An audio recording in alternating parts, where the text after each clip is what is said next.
All right, good morning, ladies and gentlemen. It's Tom Dabertin. It is the morning call. It's Wednesday morning in the region. Good morning. You're listening to WJOB 1230 AM and 104.7 FM in Hammond, Indiana. You can listen to us, of course, on the TuneIn app and JED TV, and, of course, YouTube Live. So lots of ways to listen to us and see us this morning. We're glad that you're joining us. Have lots to talk about this morning, as we do every day, and the number to call is 845-1100, so 845-1100. But before we go to any callers or any topics, let's talk about traffic. In Northwest Indiana, generally looks pretty good right now, except for I-65. There's still the construction going on, the repair work. There is a dedicated lane going southbound on I-65 from 8094 to 109th. So if you get in that dedicated inside lane, you're going to not be able to get off on US 30. That's proven problematic for a lot of drivers. Otherwise, the toll road, 8094, the Klein Avenue, all look decent.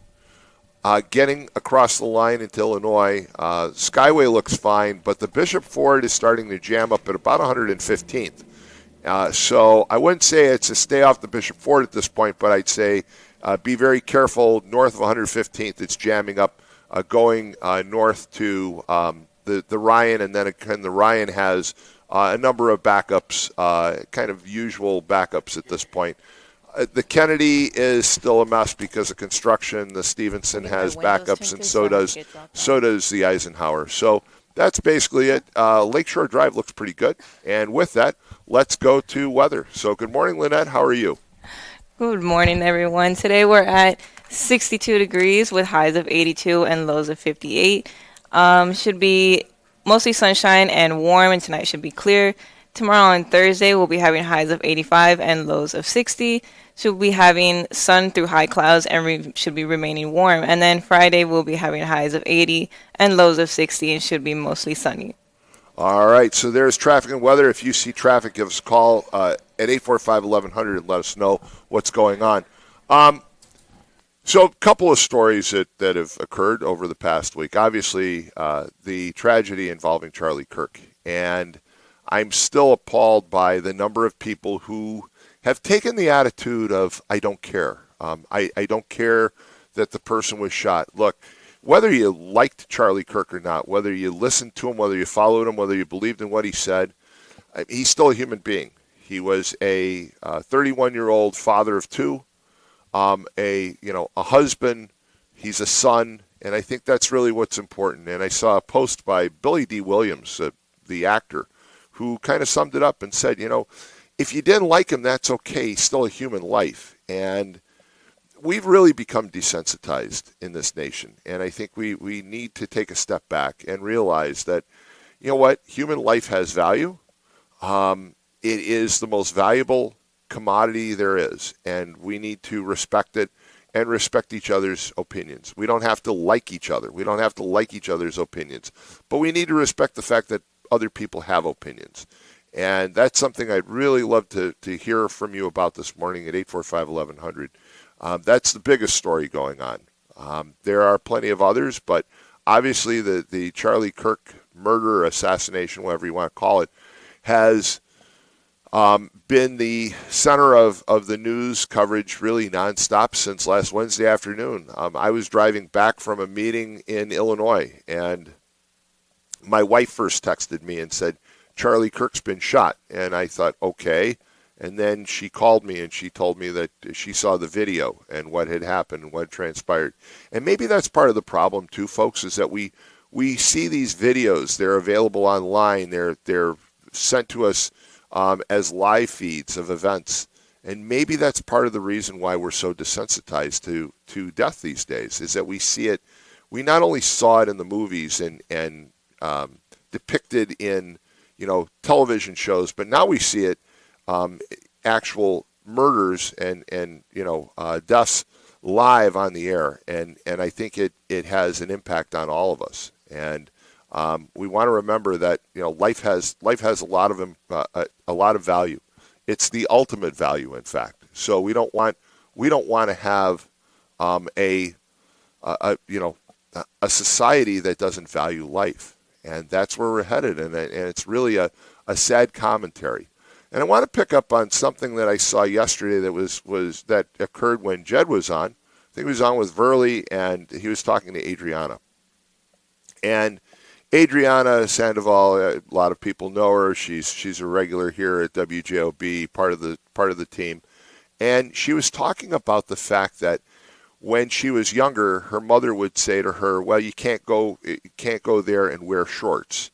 And she would say, "Well, why not? The boys are wearing shorts. Why can't I wear shorts?" And that really struck home with me because, as I've said many times, I have a daughter and a son. I have my daughter Rachel, my son Tom, and I've always wanted everything possible for both of them. I wanted Rachel to have the same opportunities as Tom. I wanted Tom to have the same opportunities as Rachel. I've made the joke that, I wanted all the same opportunities, except I never wanted my daughter to play football, and I never wanted my son to be homecoming queen. And he always points out, okay, well, I was homecoming king. And, and I usually, my response is just shut up. But the fact is that I think it's being lost on people that everyone is someone's child. Everyone is someone's parent, or most people are. And, we respect our parents, we respect our children. So maybe we should respect other people's children and other people's parents, and maybe we'd get along a lot better. So 845-1100 is the number to call, and we've got a caller. Good morning, you're on the air. You're old enough to remember a movie star by the name of Kim Novak? I sure am, yes. Well, she was in the. She's 92 years old. Never occurred to me that she was still alive. I saw a photo of her.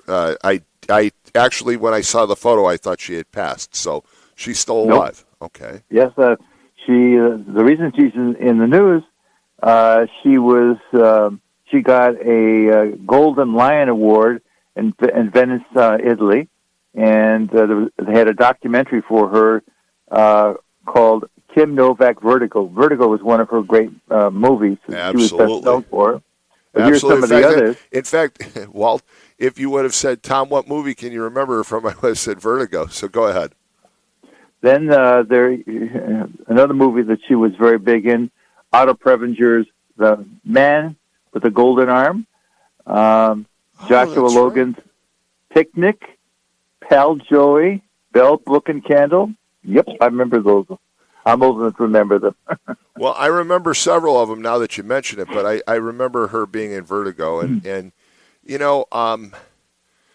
it's interesting because when you look at, somebody like Kim Novak, I mean, she had a great career. But there are some actors and actresses that they're basically out there until the very end. I mean, Robert Redford passed away, I believe, yesterday, and yep. Redford was still making movies. He was still involved in the industry, and there's others like Novak that just kind of take that step back. Do you have any favorites for Redford's movies? Except the one that he did with Paul Newman. Good Car and Sundance Kid. I mean, I never thought, I'll be honest with you, I never thought Robert Redford was the greatest of actors. I thought he came off a little stiff. I just did. He didn't seem to me, he always seemed like he was acting when he was acting. Does that make sense to you? I understand that he was a good director. He understood all sides of the camera, so to speak, but his acting, my criticism of his acting would be that he came off as an actor all the time, and yes, he was a very attractive man, and kind of played to the camera because of his attraction.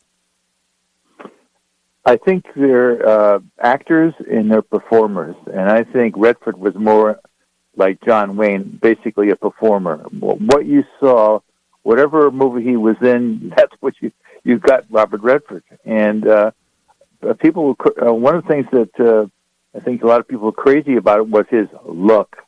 Oh, no doubt. And look, you mentioned John Wayne, and again, I'm not a huge John Wayne fan either. I always thought John Wayne was an okay actor. I know there are friends of mine, in fact, Dan, who's out in Las Vegas, who usually listens to us via the TuneIn app, will probably call in this morning and tell me how wrong I am. We've been friends since high school. But I just never thought John Wayne was as great an actor as a lot of people did. I thought he was an okay actor, but I didn't think he was a great actor. Jimmy Stewart was a great actor. There were other people who were really, truly amazing actors who could play lots of different roles. John Wayne always played that kind of same role, whether it was in a Western or whether it was in a war movie. He always kind of played that same character. And, I mean, he was a larger-than-life personification and celebrity. I mean, people basically still to this day revere John Wayne as a great actor, but I just was probably in the minority. Let's talk about the assassination of Charlie Kirk.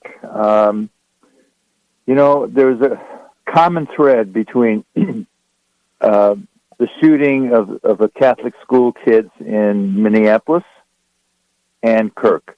What are the common threads there? For one thing, we were talking about people who were conventional Orthodox Christians. Second, Kirk, a married man, a normal personality, kids and so forth, or the children at the Catholic Church attending Mass for in preparatory for starting school and so forth. And that is, there are people who, the left in this country, there's elements of it that are hostile to traditional Americana. They're anti-American to the bone, and also they are hostile to traditional normal values that make a society a civilized society. The nuclear family,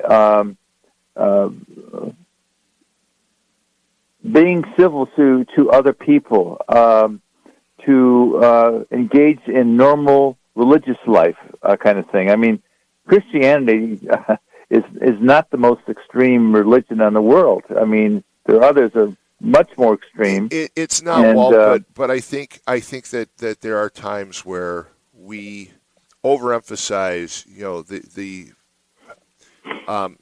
the Christianity. I've mentioned this on the air before. One of my close friends that passed away a few years ago was a Catholic priest, and he said, that he was extremely strong in his faith. He believed his faith. He practiced his faith every day, every moment of his life. He also said that when it came to other religions, until you die, until the end of the world, we won't know. And so you have to have some level of respect for all religions. And I think there are times where we have some individuals in society that overstate, the so-called Christian values. I mean, Christian values are one thing, but when you get into the point that you're almost preaching to individuals, I think that's a little wrong. I think there's a time and a place, but maybe not when you're involved in government. Charlie Kirk was not a government official. Charlie Kirk was basically a very unique individual. He was very gifted at promoting the idea of discussion and debate. So I'll give him that. But I think that this idea that Christianity sometimes is shoved into some people's faces, and they're not comfortable with it, and I respect that. And I think that we need, again, to tone it down a little bit.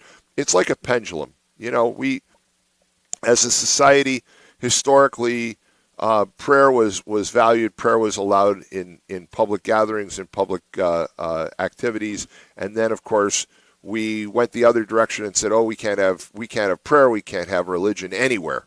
And I think now the pendulum is swinging the other direction. So, hey, Walt, thank you so much for calling. We've got some additional callers, so we're going to have to move on. Thanks again. 845-1100. We've got two more callers. So good morning. You're on the air. Yes, I'm applying for that fill-in hoax job. MX, how are you? How are you? You Which know which what? fill-in host are you going to be, MX? Oh, which personality? My brother. Hold on. That's the Coke plant, okay? Okay, then we'll blame that on the Coke plant.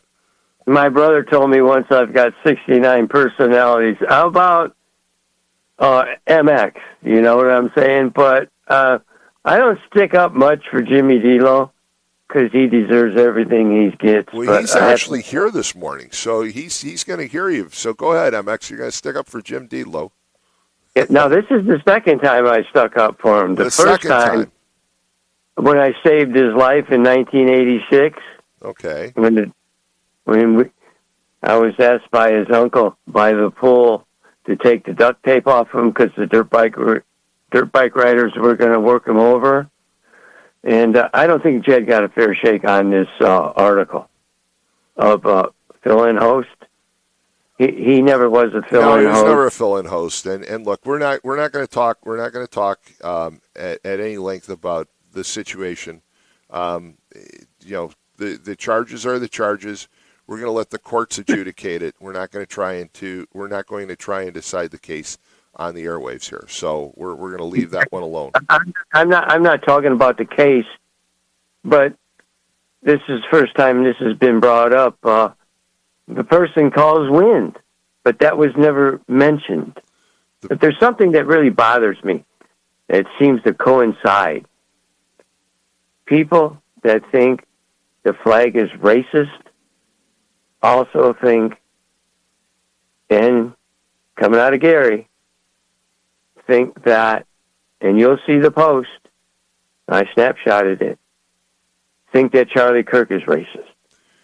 So, again, Charlie Kirk was a very good orator and very capable at challenging people. Okay, and so he challenged people, and I understand his approach. I think some people say, well, because he brought up issues about race, he brought issues up about a variety of things, that therefore he, you could say he was racist. I don't believe that. I think he simply brought them up and raised those issues and raised discussion and promoted debate.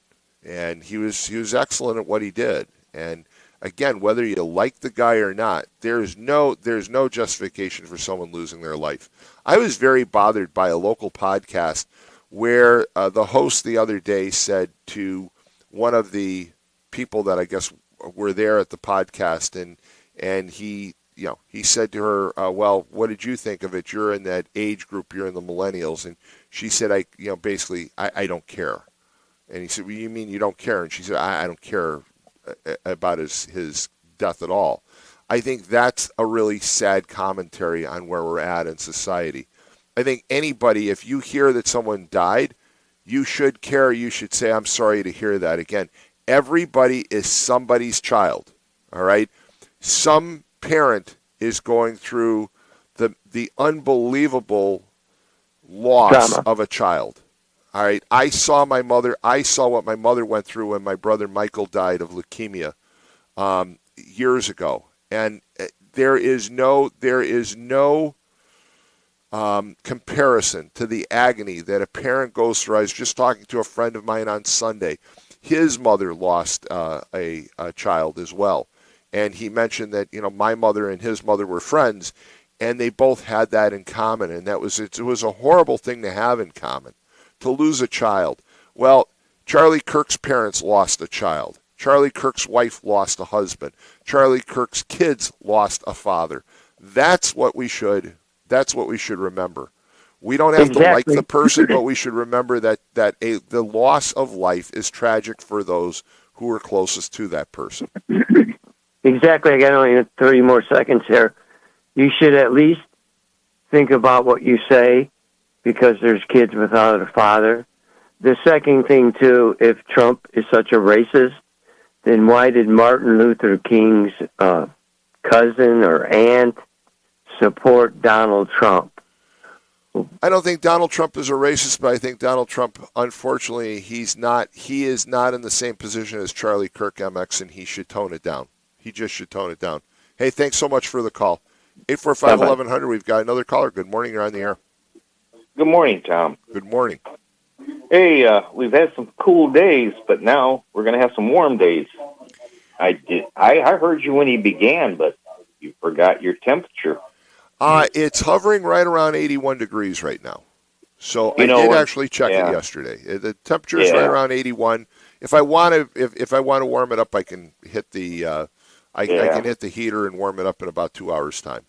You know, when like yesterday when what's her name was talking about the dress code. Oh gosh, it brought so much memories of me and my sister when we lived at home.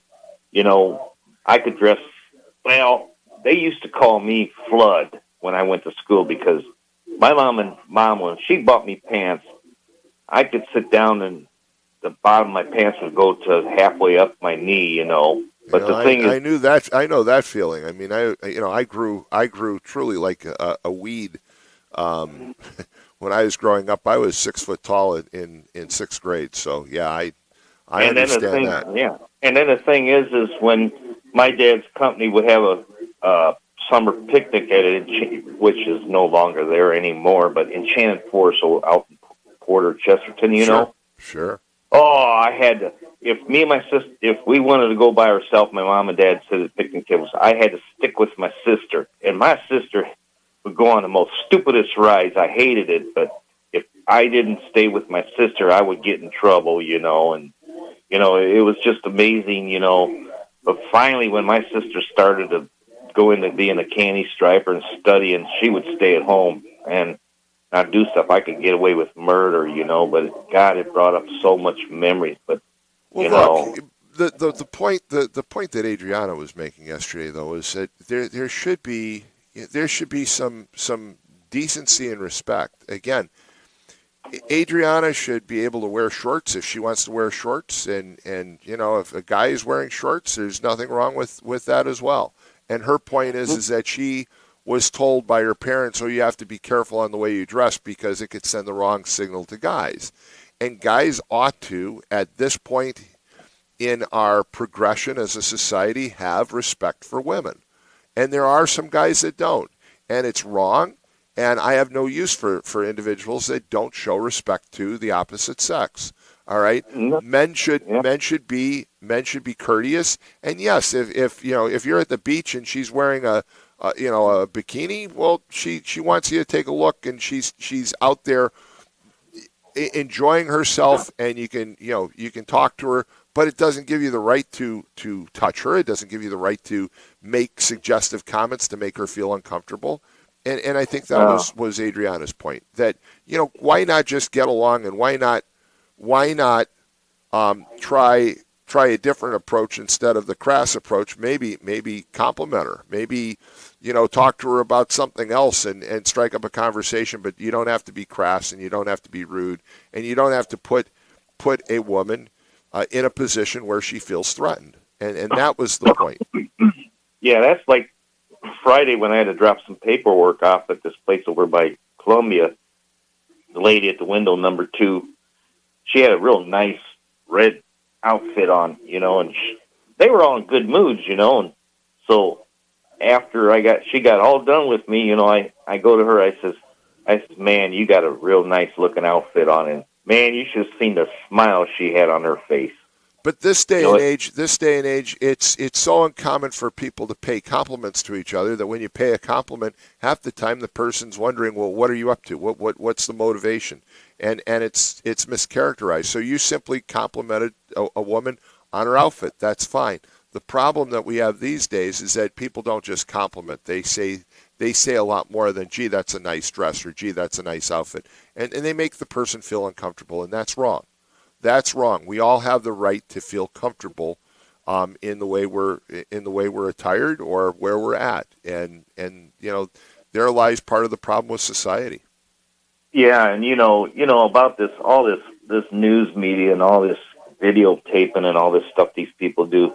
You know, it's like, okay, the same day they had that shooting of Kurt, there was a shooting at a school in Colorado too. But the thing is now the media, I'm so sick of listening to the news anymore because the first thing they bring up is Kirk. There's enough. They've already publicized it. Go on with other stuff. But once they get tired and they realize us people watching their stupid news channels get tired of hearing it, they're going to go back to Mr. Wonderful Epstein stuff again. You know? Well, I want to back up for a second. I disagree with you from the standpoint. I think there's an unbelievable amount of coverage on Charlie Kirk. And I think it is getting a little bit old. But at the same time, there's a missed opportunity right now, and the news media is missing it. And that is that the mainstream media, whether you're talking about Fox, whether you're talking about CNN, MSNBC, or the big three networks, what's missing is this is a chance to kind of reposition the conversations that we're having as a society. This is a chance where we could basically create some empathy and some understanding, but instead we're too busy pointing the finger at, look, this is what this person said, this is what that person said, and there lies the problem. Hey, Mike, thanks so much. We're up against the break. We're up against the break. Yeah, another thing. Gotta go, Mike. Gotta go. Thank you so much. We're going to take a quick break. You're listening to the Morning Call on WJOB 1230 AM 104.7 FM in Hammond, Indiana, and we're going to be right back after these commercial announcements. You're a troublemaker.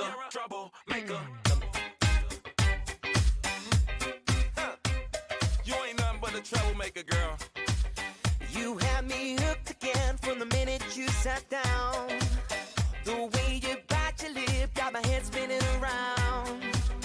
After a drink or two, I was putty in your hands. I don't know if I have the strength to stand. Oh, troublemaker, yeah, that's your middle name. Oh, I know you're no good, but you're stuck in my brain. And I wanna know, why does it feel so good but hurt so bad? My mind keeps saying run as fast as you can. I say I'm done, but then you pull me back. Whoa, I swear you're giving me a heart attack. Troublemaker, it's like you're always there in the corners of my mind. I see a silhouette every time I close my eyes. There must be poison in those fingertips of yours, 'cause I keep coming back again for more. Oh, troublemaker, yeah, that's your middle name. Oh, I know you're no good, but you're stuck in my brain. And I wanna know, why does it feel so good but hurt so bad? My mind keeps saying run as fast as you can. I say I'm done, but then you pull me back. Whoa, I swear you're giving me a heart attack. Troublemaker, why does it feel so good but hurt so bad?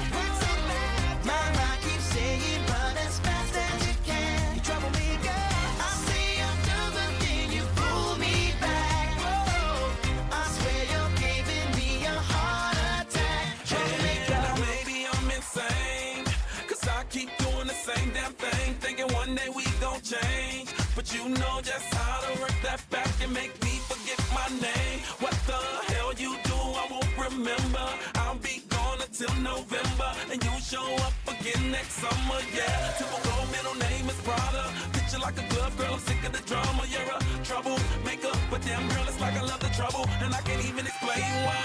Why does it feel so good but hurt so bad? Whoa, my mind keeps saying run as fast as you can. I say I'm done, but then you pull me back. Whoa, I swear you're giving me a heart attack. Troublemaker, why does it feel so good but hurt so And I can't even bad? explain why. My mind keeps saying run as fast as you can. Troublemaker, I say I'm done, but then you pull me back. Whoa, I swear you're giving me a heart attack. Troublemaker.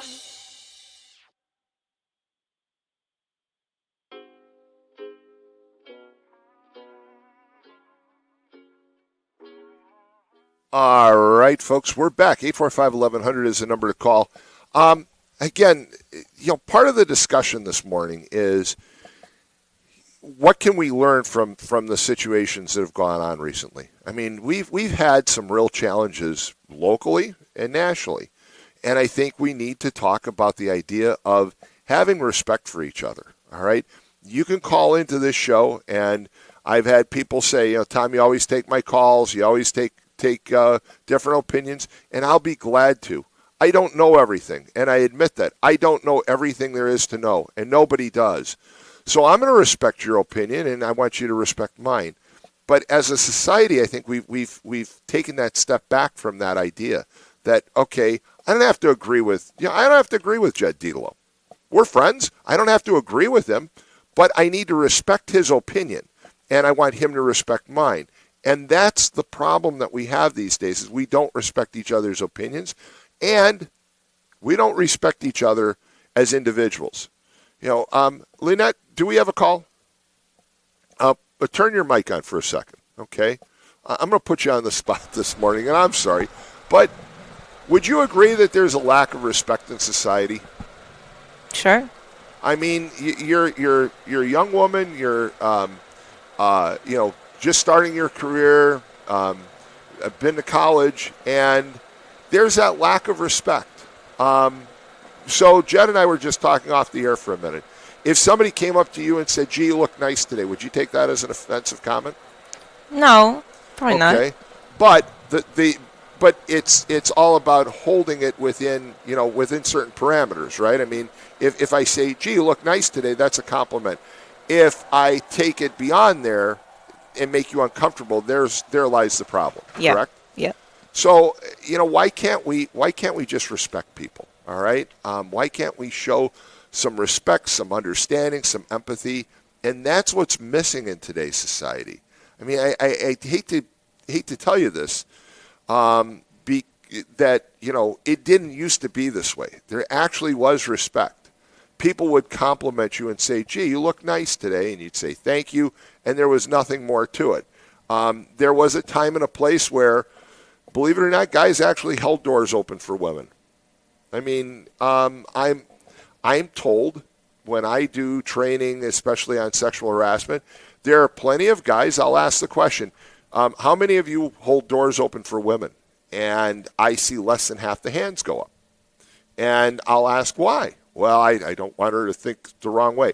If a guy holds a door open for you, do you have a bad thought or a lesser thought of the individual if they hold the door for you?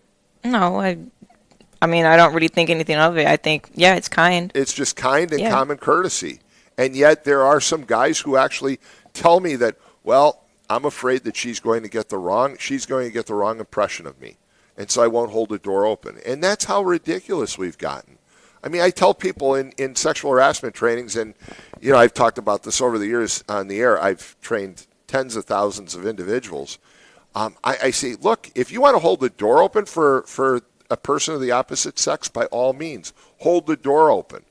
But don't make them feel uncomfortable in the process. Just hold the door open for them. If a woman drops a bag or drops her purse or whatever, you're welcome to help her. That's not a problem. It's when you take it beyond that simple act of civility and you make the person feel uncomfortable, there lies the problem. And at this point in society, I think there's always this question of, well, what's his ulterior motives? What's his, why is he doing this? So again, folks, we need to learn from society's mistakes, just as we need to learn from this whole situation with Charlie Kirk. We need to recognize, again, that it's a loss of life, and any loss of life is tragic, especially at the hands of a nut. But let's forget for a minute about, well, Charlie Kirk said this, and I didn't like what Charlie Kirk said on this date back on this day. There are things that you don't like that your parents said to you, your brothers and sisters, your friends, your neighbors. Everybody says something at times that you don't like. Is that correct? Yep. And you have to forgive them at some point. Folks, take advice from my mother. My mother used to say that life's too short to hold grudges. and she lived to be 84, and she's right about that. You can't have just shy of 84. You can't hold grudges through your entire life against people. And there are some people that are not very nice. But you know what? There also might be some reasons why they're that way. It's just, again, I'd love to hear from you because you represent the future. So how does your generation handle these kinds of things? I mean, what are you hearing from your friends about Charlie Kirk, for example, and the shooting? Well, based off your opinions, all the host opinions, and everyone who's been calling in, there's definitely a difference in opinions, a bit more extreme, and I guess a little insensitive and desensitized. But I mean, that's just how the younger generation is now, and I try to stay neutral about this on Monday on Summer of Chuck. I wish I was a bit more honest, but I can understand why some people don't say they don't care. I can't understand why. You know, again, I think I can understand why too. I can understand that they didn't like his views, they didn't like his opinions.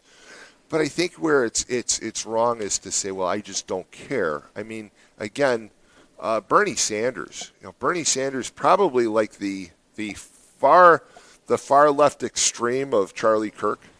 Said the other day that you didn't have to agree with Charlie Kirk. You didn't have to like Charlie Kirk. You just had to recognize that any loss of life is tragic.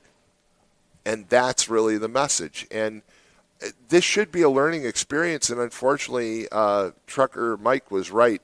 People who are basically on television right now, all they're doing is trying to promote one side or the other. Fox News is 24/7. They've pretty much, already declared Charlie Kirk a saint. All right, Charlie Kirk wasn't a saint, folks. He was not a saint.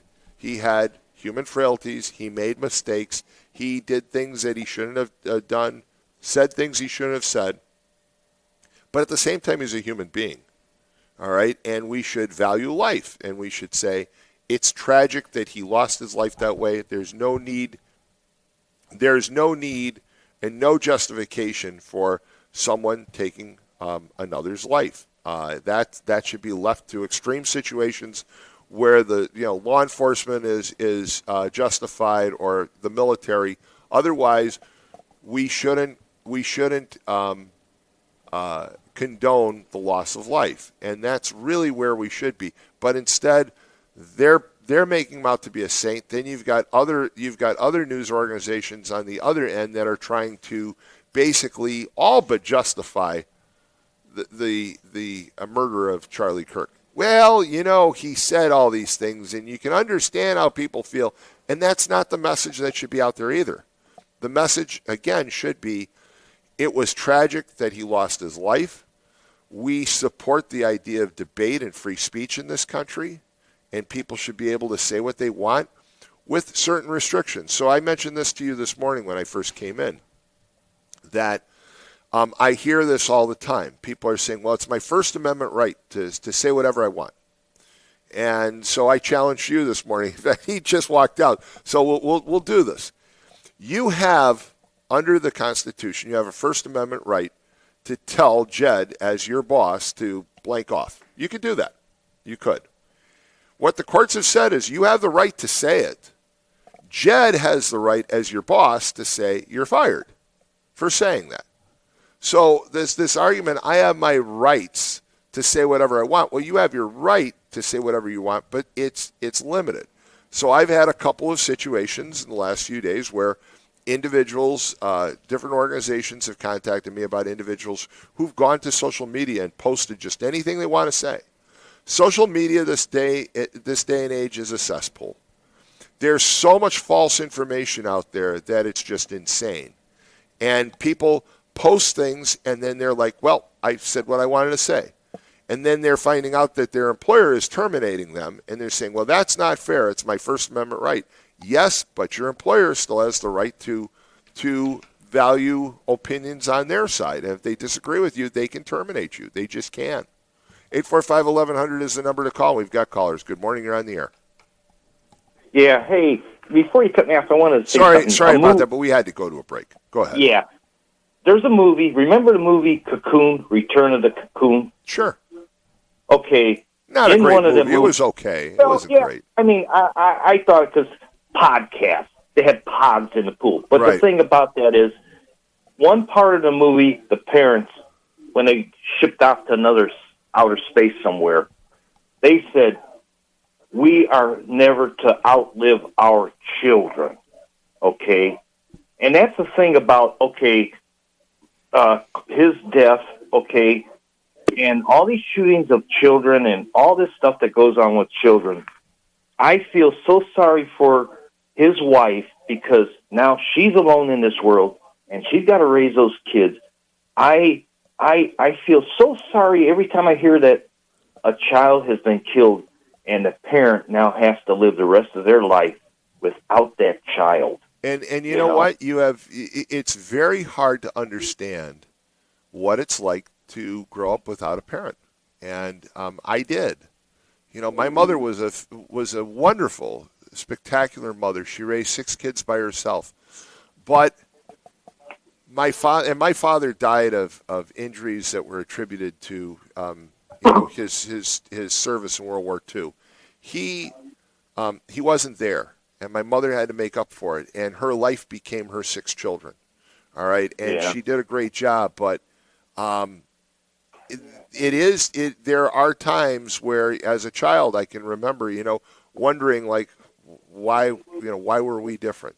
And kids are kids, and sometimes kids are mean, and they say things that they shouldn't say. Oh, you don't have a father. It's very difficult. It is very difficult to grow up without a father. All right. Yeah. It'd be just as difficult to grow up without a mother.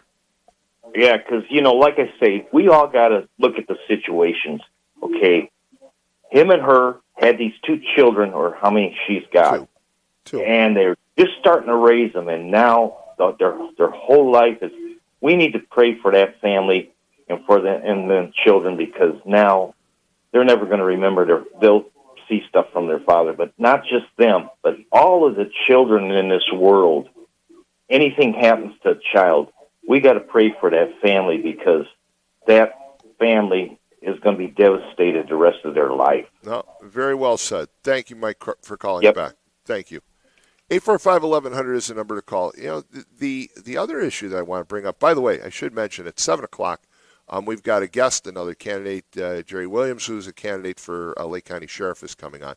So we're going to have a guest at 7 a.m. He'll be here. We'll keep it fair. We'll give him 30 minutes to talk about why he believes that he should be Lake County Sheriff. So that's at 7 o'clock. So if you want to call now, 845-1100. And we've got another caller. Good morning. You're on the air.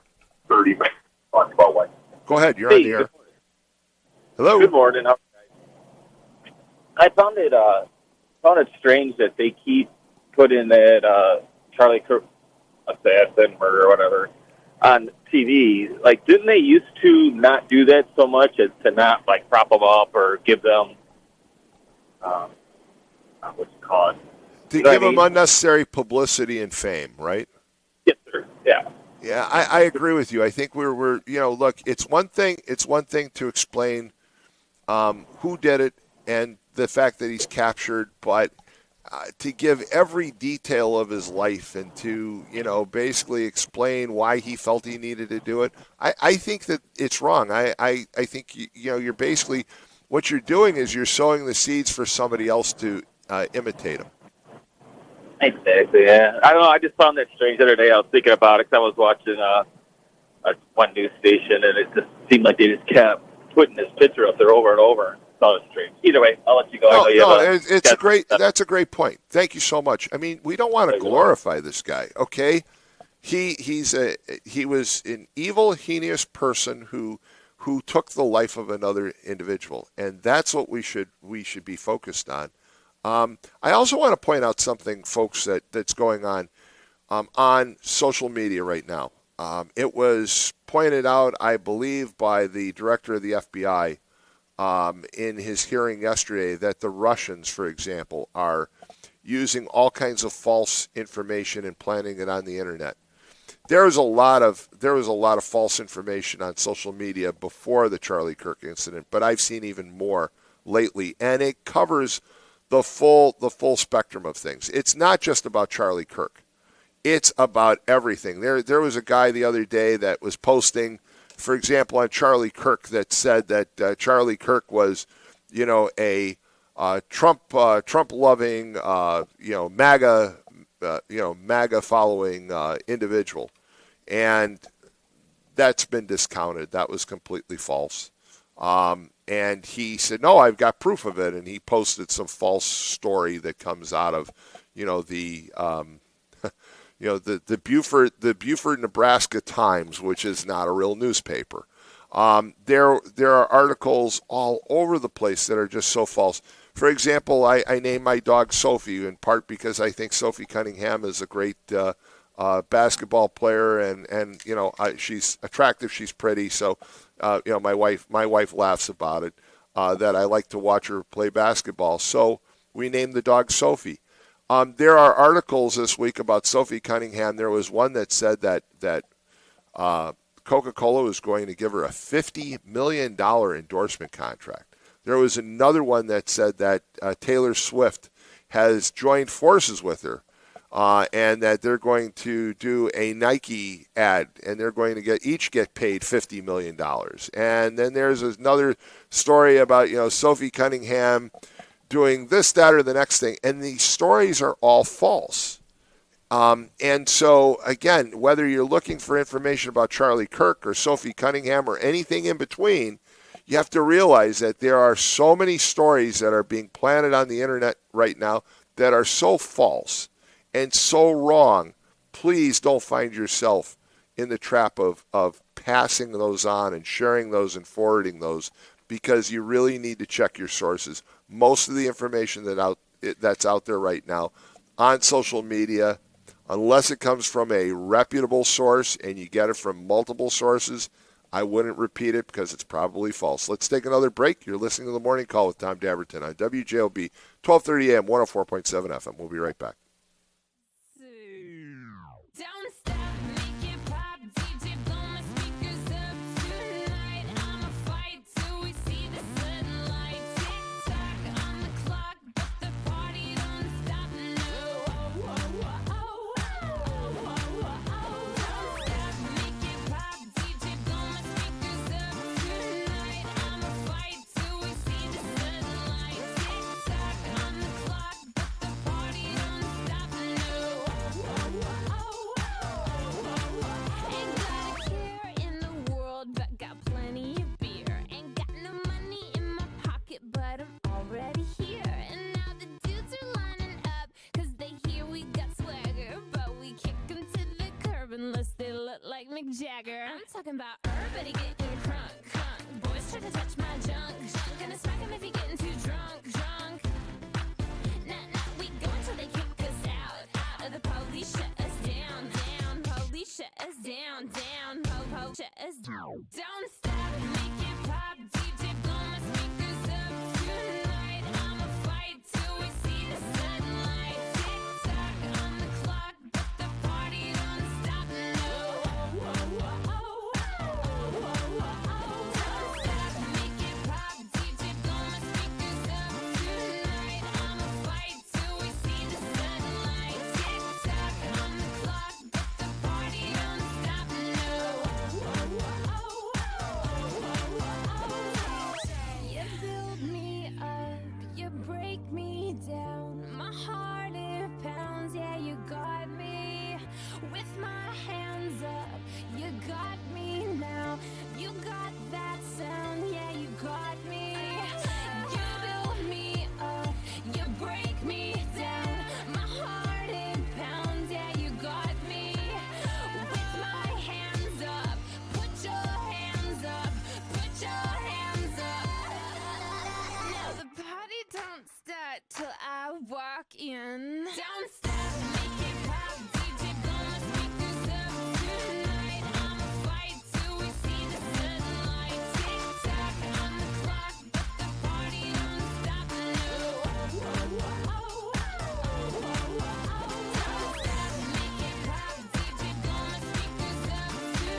She told me that she loved me by the water fountain.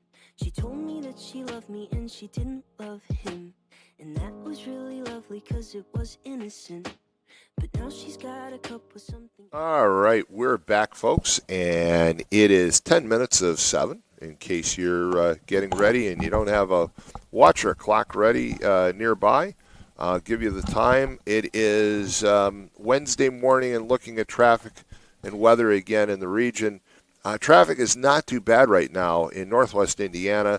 Little bit of a slowdown on westbound 8094 from I-65 over to Klein Avenue. Klein Avenue showing a little slowdown northbound somewhere right around Columbus. And I-65, still some spotty traffic problems there because of the work that's going on. But when you get across the line into Illinois, we're getting close to the point where we want to stay off the Bishop Ford. The Bishop Ford is pretty backed up at this point from 115th north into the Ryan, and then the Ryan itself is just now become a nightmare. Actually, it is backed up almost all the way to Garfield Boulevard. So you're going to probably want to avoid the Bishop Ford, the Ryan once you get into downtown. The Kennedy is looking like a disaster. The Eisenhower is a disaster. The Stevenson is a disaster. 294 starting to show some buildup as well, probably because of the diversion of traffic. There is some good news, and that would be Lakeshore Drive. So there you have it on traffic. Let's talk to Lynette about weather. Today we're at 63 degrees with highs of 82 and lows of 58. Should be mostly sunshine and warm, and tonight should be clear.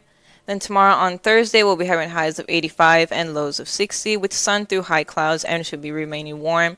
Friday, we'll be having highs of 80 and lows of 60 and should be mostly sunny. And as a quick announcement, Tom, on November 1st, Hammond is having their 12th annual Veterans Appreciation Day Parade. It should start at 10 a.m. and will travel from Alcott Avenue down 173rd Street and ends at Hesfield Park Veterans Memorial. Should be happening through rain or shine, and we'll be having a brief ceremony immediately after. Yeah, and I believe that they have a flyover by the Lima Lima flight team, too. They've had a flyover for a number of years for the parade, and I will take credit for helping set that one up originally. So it's always nice. It's nice to see the honoring of veterans. Again, it's another group that I say regularly we have forgotten in this time and place where we're so concerned about our own personal rights and our own personal opinions, we forget everybody else that's out there. And so it's wonderful to remember the veterans, because Veterans Day itself has been largely forgotten by a lot of people, and a lot of employers don't even bother with Veterans Day. And to me, it should be one of the most important holidays. We wouldn't be here without our veterans, and we should pay tribute to them. And we should remember them, and they should be at the front of the line anytime we're handing out any kind of assistance or any kind of handouts, especially the homeless. Homeless veterans need to be remembered before we go off and start helping everybody else. So that's my opinion. 845-1100 is the number to call. We've got a few minutes, and then we've got a guest who's running for Lake County Sheriff, so that's going to be at 7 o'clock. Again, I just got a text from a regular caller who texted something that somebody else had put out there. There's so much false information out on social media that I'm beginning to wonder, why do I even bother? Why do I bother reading it? You almost know that the stories that are out on social media are false. They're made up, they're contrived, they're being fed in part to undermine society, and we're buying it hook, line, and sinker. I've seen so many stories in the last few days where people are posting things, and I want to see if I can pull up a couple of them where they're just posting things that there's no chance of it being true, and yet people buy it, they believe it. Did Taylor Swift really give $100 million away to homeless? No. Did Sophie Cunningham get a $50 million contract from Coca-Cola? No. She did get some sort of a contract, but I mean, it was far, far smaller than the amount that they're claiming. People just make things up, and they put these contrived references. They say, "Oh, we've they make it look real because the Beaufort, Nebraska Times says it's so," and then you find out that that doesn't exist. Or the Times of Pakistan. It's like the Times of what? The Times of Pakistan says that women are it's like these are false stories, folks. They make this stuff up and they put it out there, and we're so gullible this day and age. We're looking for anything and everything to prove our point that we just jump in and grab at like straws, and so we see some false information, but it fits our argument, so we say, "Oh, must be true. See, I've got proof because the Beaufort Times or the Times of Pakistan says it's true, and therefore it must be." I mean, we used to chuckle when we were younger, folks. We'd go into the stores and remember the National Enquirer and the Sun and all those little rag magazines that used to be in newspapers that used to be at the checkout counter, and it would show, space aliens running the White House, and they'd have stories about, that Marilyn Monroe didn't die and that she'd come back to life, and they had all kinds of crazy stories when I was a kid. I used to stand in the checkout lines and laugh about the stories, and my mother would say, "That's okay, as long as you laugh and realize they're not true." Unfortunately, now we believe the same baloney that's out there, that's being fed to us sometimes by reputable news sources, and I get it. We don't trust in the news media anymore because they fed us a bunch of lies as it relates to the laptop computer and Russiagate and all the rest. I get it. It was wrong, and those organizations have paid a huge price when you look at their ratings and their revenues that are coming in. But don't buy into all the other false stories that are out there right now, and there are plenty of them. They are just the amount of people that are posting falsehoods is just insane, and they always tie it to some obscure, ridiculous source that, the Dabertin Herald says that Donald Trump is a space alien, and if I put that out there today, I bet you I can get 10 people to share it and repost it and say, "See, I told you, Donald Trump's a space alien because the Dabertin Herald says so," even though there is no such thing as the Dabertin Herald. But people believe this. And we've got to take a step back. We've got to start realizing that civility shouldn't be dead. We need to resurrect it. And we need to start respecting each other's opinions and also respecting the fact that a lot of what we hear and a lot of what we're being told is false. So, again, 845-1100 is the number to call. Jerry Williams is just walked in. He's going to be on the air in a few minutes talking about his campaign for Lake County Sheriff. So if you want to call before he gets on, now's the time to do so. And then we'll be back, of course, at 7:30 after Jerry is on. And Jerry will take your calls, just like we've done with all the candidates. If you have questions for Jerry Williams, who's running for Lake County Sheriff, you're welcome to call in. But we need to, once again, folks, temper our angers, back off a little bit in our beliefs, recognize that maybe, just maybe, we don't know everything there is to know about everything. I've mentioned before, look, I've got some pretty smart siblings, but none of them know everything. Some of them maybe think they do, but they don't. They don't know everything there is to know about anything. And that's what you need to realize, is that none of us are absolute experts on everything, okay? We know a little bit about everything, and we probably don't know enough about one certain subject to be an absolute expert on it. And maybe that's part of the problem. I'll tell you what, Leanne, or Lynette, sorry, your sister's here. Sorry about that. Why don't we go ahead and take a break, and let's get Jerry Williams in, and we'll come right back. Jerry Williams, candidate for Lake County Sheriff, will be on. You're able to call in and ask him questions. We'll be right back. It's the Morning Call with Tom Dabertin on WJOB, 1230 AM and 104.7 FM.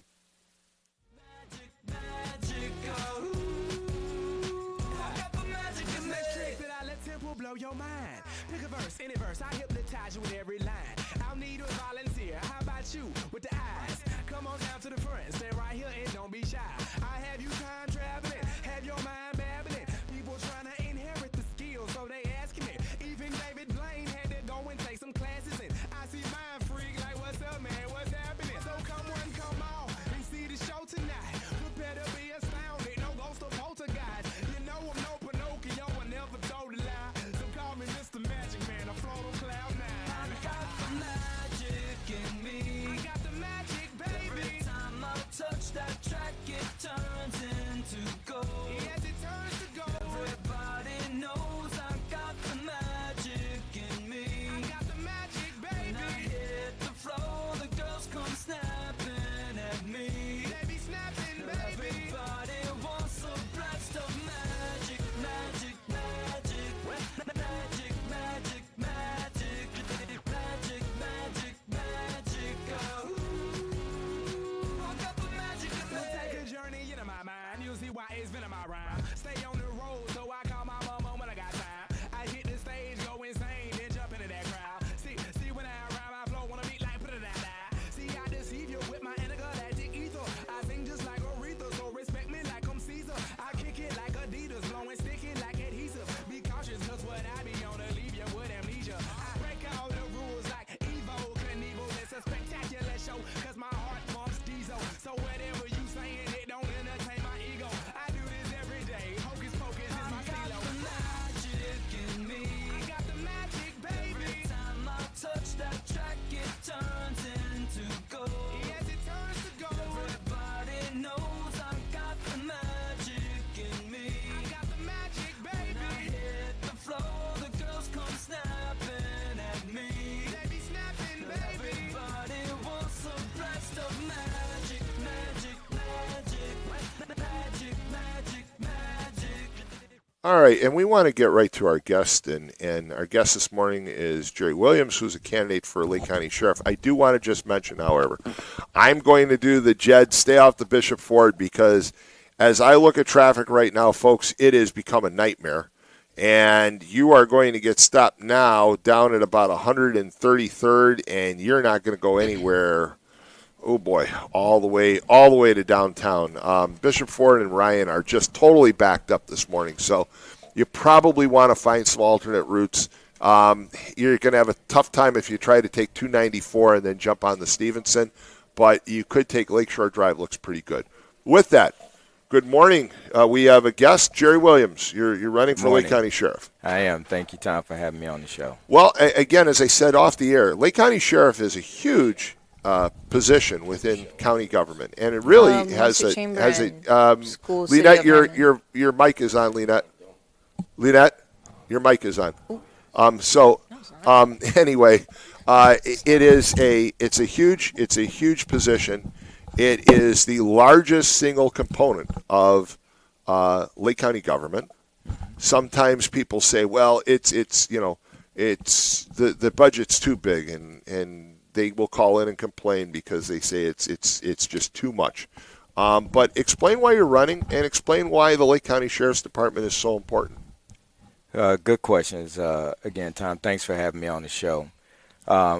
First and foremost, why I'm running is because I'm a lifelong resident here. I love the community. I love the county. I had opportunities to leave my own county as a state trooper, of course, and move to different areas of the state, particularly as I started to excel in rank. Majority of all my jobs of rank were in the Indianapolis area, but for many different reasons, and one of them was just the love for my community, that I stayed based here and just commuted back and forth to Indianapolis. So you were a state trooper for how many years? This is my 32nd year now. 32nd. 32 complete 32 here in December. So you're still an active state trooper. I am. So, I hold the rank of major, and I still work out of Indianapolis. Right now, I'm responsible for our Capitol Police section of the state police, which is give or take, depending on our personnel. We're about 50 officers that are responsible for all of the state facilities down there in Indianapolis, to include the governor's mansions, some of his security responsibilities, legislators, etc. So you have an important position in the Indiana State Police, but you've decided that you want to run for Lake County Sheriff. So explain to listeners and viewers why, after 32 years, going on 33 years, and thank you for your service. And, Thank you. And I'd love to have you come on sometime separate from running for office and talk about some of the stories, because I'm sure you've got lots of stories. Every police officer does, but state troopers usually have some of the best stories, because you get all over this state, and there's a lot of stories to tell. But tell people why you want to run for Lake County Sheriff. So again, I believe that I bring a unique set of skills. My travel across the county, across the state, and actually across the country throughout my law enforcement career really gives me a unique set of skills that I can bring, I believe, home here to Lake County. I've worked with other agencies abroad to help do best practices within the law enforcement realm itself, and why not bring those skill sets, all of those lessons learned over the years, back home here to my own county, which I believe will be not only beneficial, but I believe at the end of the day we can make our county safer, and which I think at the end of the day will be what will bring the businesses and bring the residents back into our platform here, so that we become the communities here in Lake County that I know we can be. And by the way, 845-1100 is the number to call if you have questions for Jerry Williams. We've had questions for other candidates, so feel free to call. So one of the questions I have is, the Lake County Sheriff's Police Department has kind of a unique perspective and responsibility. On the one hand, it obviously serves as the local law enforcement authority for the rural areas of Lake County, okay, the unincorporated areas. But most of Lake County is incorporated now. And in those situations, it serves in a support capacity. So it has a crime lab. It has, tactical units. It's got, it has the only air assets that Lake County law enforcement can call upon. How do you see, as if you were the sheriff, how do you see the Lake County Sheriff's Police Department supporting those communities? So Lake County Sheriff Department, kind of to what you just alluded to, is a full-service police department. I work and come from a full-service police department, which pretty much is just a larger scale version of what services that the Lake County Sheriff Department provides, or most county agencies provide across the state. And what I mean by that is that, for example, I was the district commander here 12, 13 years ago for about 3 or 4 years. While I was the commander here, I'm responsible for not just one county, but 7 counties in this district. This is the Lowell district here is the second largest district in the state police portfolio, as far next to Indianapolis. So as the district commander, you are it for law enforcement.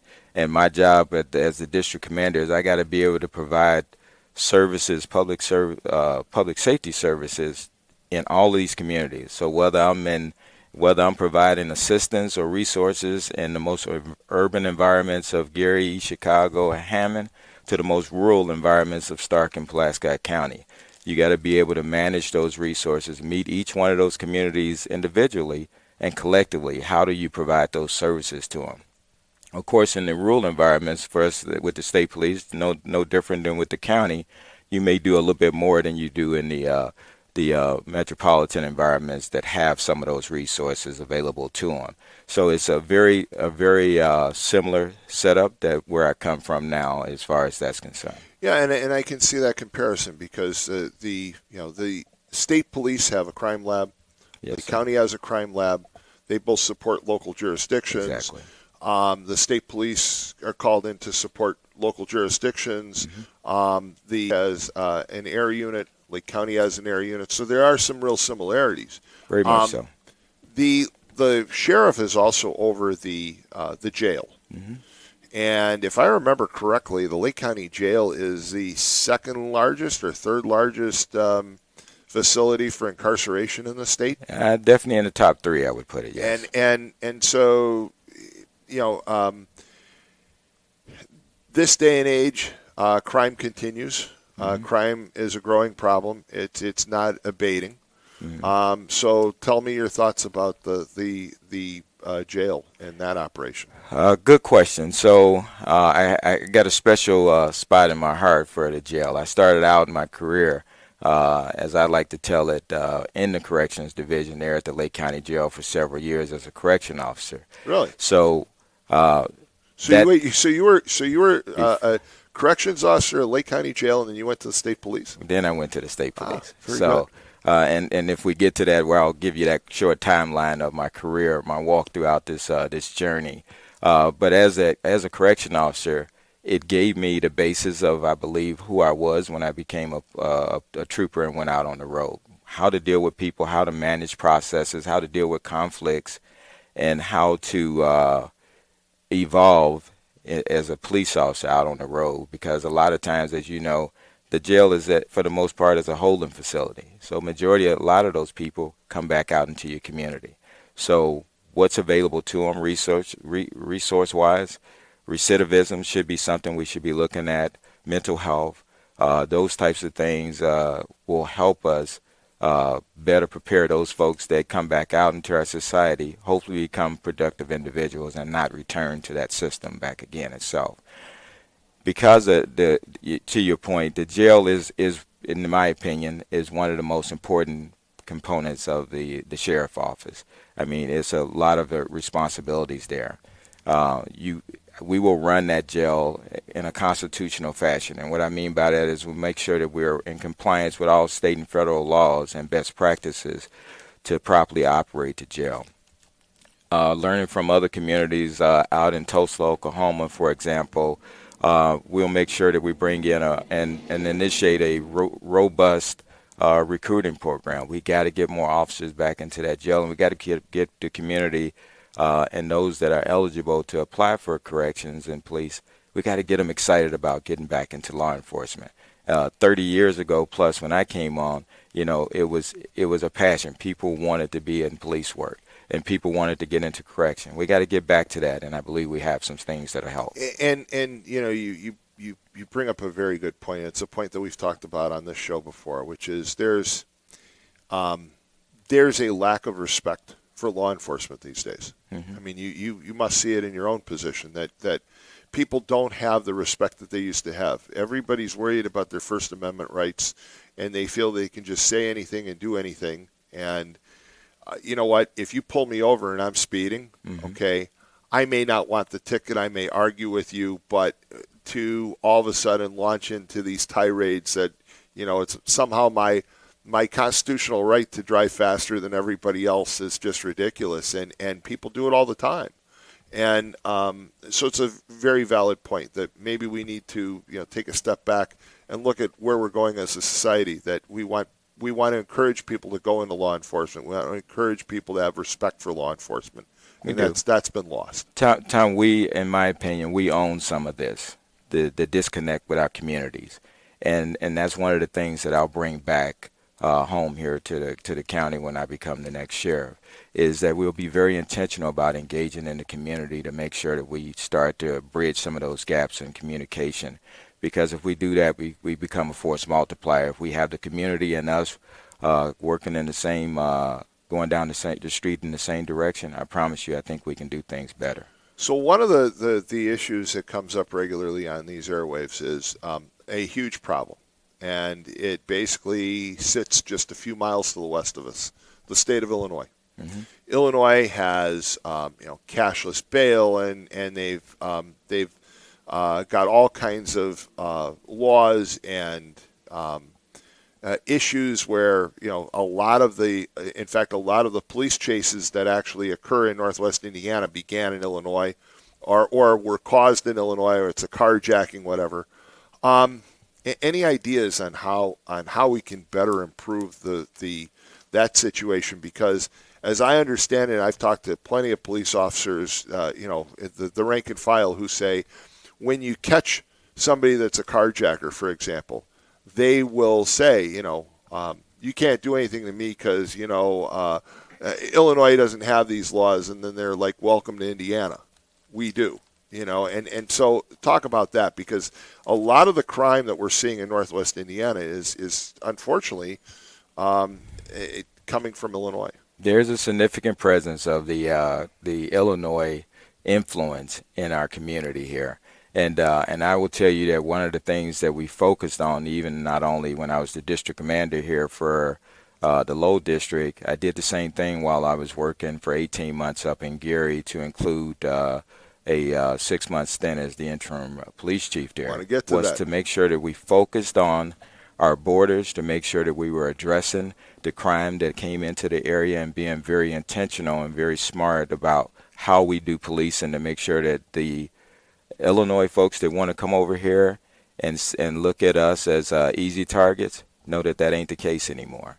And we have to be, that message has to be sent back across not only in Illinois, we can find it in other areas too, but to make sure that they know that, hey, we're going to be tough on you, and we're going to make sure that we'll treat you with dignity and respect, but we're going to take you to jail. So you have a unique perspective because you also served as the interim police chief in Gary.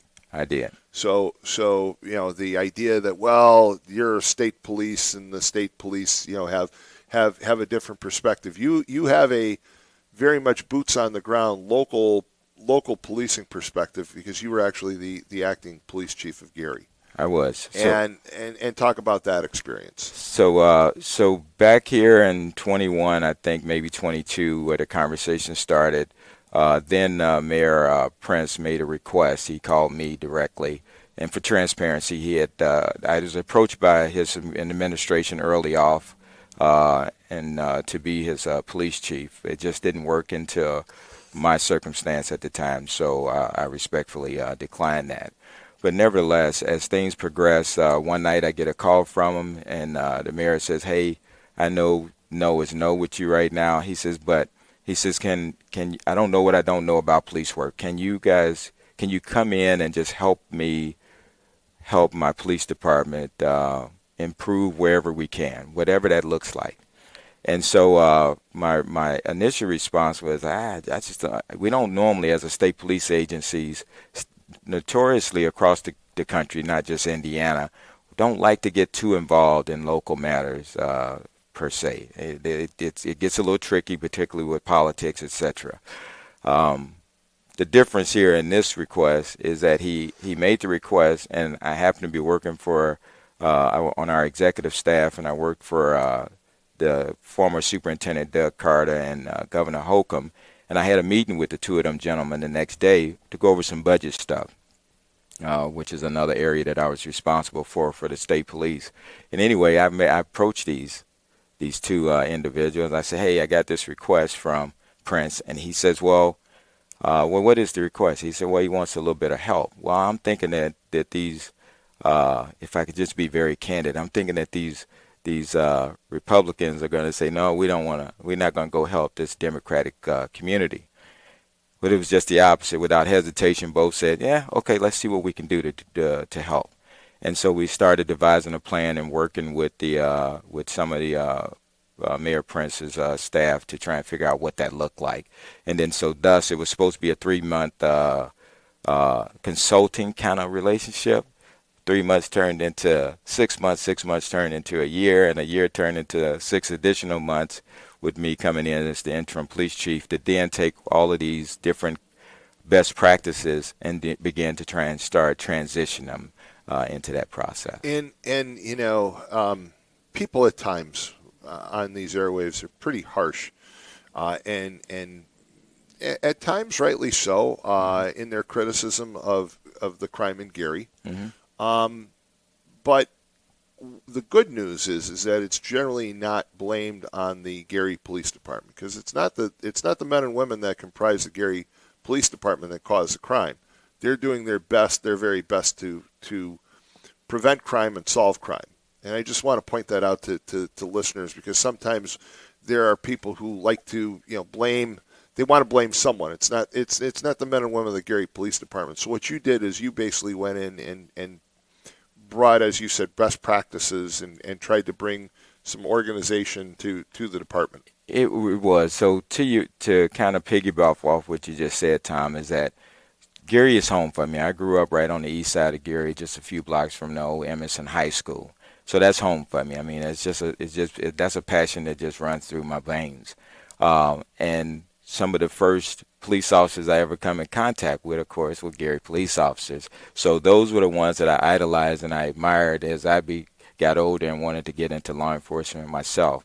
I saw nothing different when I went behind those walls.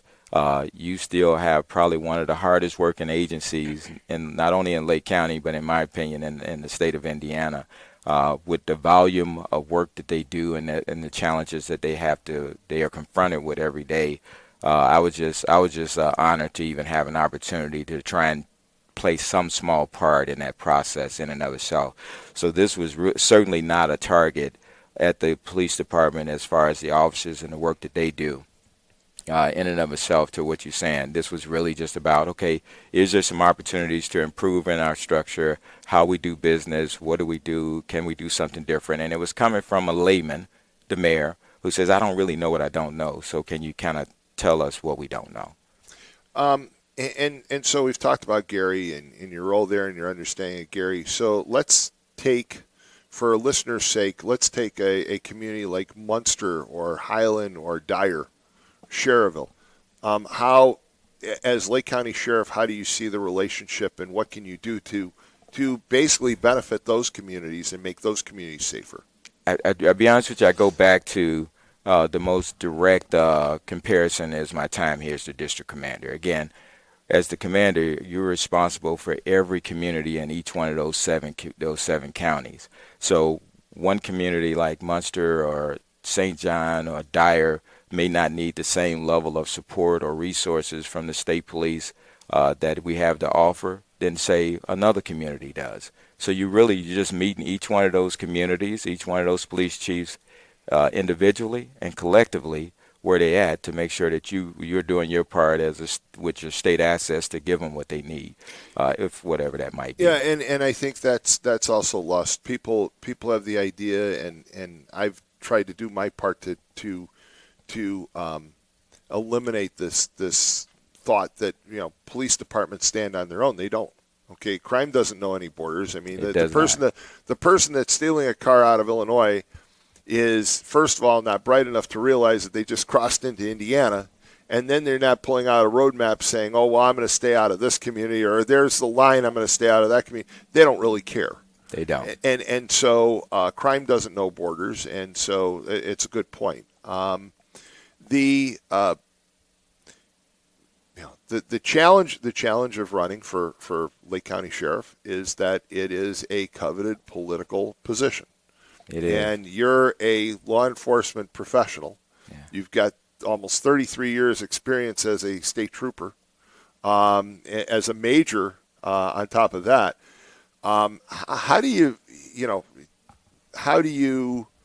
account for the fact that it is such a political position and a coveted political position? This is a tough race. It really is. It really is. I'm excited about it, and the reason why I'm smiling is because you're right. I just spent the last 12, 13 years sitting on our executive staff, and I sit on that staff as the only Democrat 99% of the time that as I sat around this table. But we didn't have to deal with politics, right? It was whatever we needed to do at the time to manage the resources for the state, et cetera, whether that be public safety to logistics.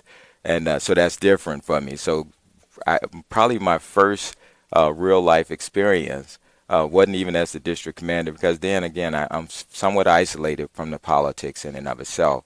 But probably my best experience coming into this role, and one of the reasons why I decided that this was where my journey was going to take me to, was those 18 months, 2 years being back here at home in Lake County, helping out with the Gary Police Department at the direction of the governor, and that gave me an opportunity to really see firsthand again that there's some opportunities here, and I believe that I can bring those skill sets to better our community here at the next level. So that's kind of what brought me there. Again, crime is an issue that everybody worries about, and I live up in the Whiting-Robertsdale community, and the homegrown crime that we have is very small. The crime that we get from across the border is a different story, obviously, but we've talked about that. What do we do with younger generations in that lack of, I guess that lack of respect and that lack of understanding of the law and law enforcement. It seems like, again, I watched a video the other day, and the person posted a video, and she's arguing about a bill at a store. I don't remember all the details, but the next thing you know, she's arguing with the police officer who's just telling her to calm down. And the police officer arrests her, and all of a sudden she's, claiming police brutality. And I'm watching it, and it's a female officer that's arresting her for disorderly conduct, and she's being very polite. She's not, but the woman's screaming, you all see this, I'm being arrested, and this is unfair. How do we get back to that level of civility in society? Wow. I mean, Tom, it really is a magic question, and again, we in law enforcement have to be intentional about taking ownership in some of that disconnect and getting back into our communities and finding ways to bridge those gaps to hopefully reduce those incidents like what you're describing. Do I think in this era that we'll reduce it all totally? I'm not too sure we could do that, but I do believe we can make a difference. I saw it traveling around as the police chief in my own community of Gary and engaging with the community. And how they were so receptive to me, and it wasn't. It was different. I travel as a trooper. I go to some of the rural communities of Indiana or just in this district, and everybody waves at the police. You go to some of your urban environments, and it's like, that's the police coming. How do you fix that? How do you change it? And how I approached it was get out the car. Go and talk to Tom and introduce yourself to him, and stop at that basketball court and get to figure out and know who these kids are, and let them know that you're approachable. That hey, if you get in trouble, maybe I'm the person you should come see to help you get out of it before I see you in that next circle in trouble, and now I got to take you to jail for it. So we had the tragic shooting and killing of Charlie Kirk. We had the tragedies up in Minnesota with the kids that lost their life, the Speaker of the House that lost her life. It's just like one tragedy after another, and it seems that as a society we've forgotten. And I was saying this earlier this morning. We've forgotten the value of life. We don't value lives anymore, and so. Can you talk about that a little bit? I'm going to talk about that a little bit and more on the surface, only because in my current capacity in Annapolis, we're working through some things right now. Again, like I said, I'm responsible for all of our capital assets. That includes the governor's mansions, his office, and all of that kind of stuff. And we have several. We have rallies taking place daily that our team is dealing with. But I can tell you that we're being very intentional about recognizing what's going on around the country and how that disregard for human life is, and particularly the political violence component to this across the country. And what are we going to do to be proactive to make sure that doesn't happen in our communities, in our backyard, at our state capitals? So in other words, you're having a look at it from a logistical standpoint. You're looking at it from, okay, we've got this rally, we've got this event, so you're actually on the ground. This is boots on the ground. Yeah, you're trying to make sure that it doesn't happen. We have our job is to make sure that doesn't happen here in our backyard. And so, what can we learn from the previous incident last week, the week before, all these incidents you just talked about? Because we're immediately engaging with these other police agencies in these different communities and these different police departments to say, okay, hey, you got to give me a short synopsis. What happened here? What could have been done differently? And so we're working and we're talking with these individuals, because if you don't, you're going to miss something in that whole scheme of how you protect these folks, particularly with all of the rhetoric that's taking place on social media and the constant. I mean, our teams, and I'm sure all of the different police departments, but particularly in our capacity with the state police, we're evaluating intelligence coming in hourly. I mean, you're evaluating what's real, what ain't real, and where do I put these assets? Do I bring in more uniform presence? What do I need? So we're working through some of that stuff as we speak. One last question, because again, I want to be fair to to each of the candidates that I've had on. And again, folks, we're going to bring each candidate back on again before the election because this is such an important election for Lake County Sheriff. But we talked a little bit about social media and all the falsehoods and all the false information that's out there. And I would think that it's a problem that obviously the Lake County Sheriff or the Indiana State Police can't solve, can't resolve.